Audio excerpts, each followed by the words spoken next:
How to customize suggested posts on Instagram. In this short video, I'm going to show you how you can customize suggested posts on Instagram. But before I do, please don't forget to like the video and subscribe to my channel. Okay, straight into it. So first, open up Instagram and scroll down the home page until you see a suggested post.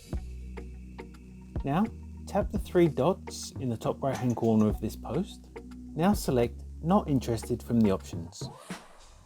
You will now get suggested less posts similar to that post. You can now choose another option on why you're not interested in this post, such as I see too many posts like this, or I don't want to see posts from this account. So tap that one if you don't want to see any more posts from this account again.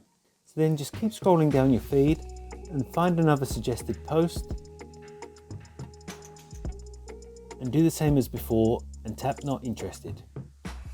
Obviously, only do this on posts that you aren't interested in and want to see less of.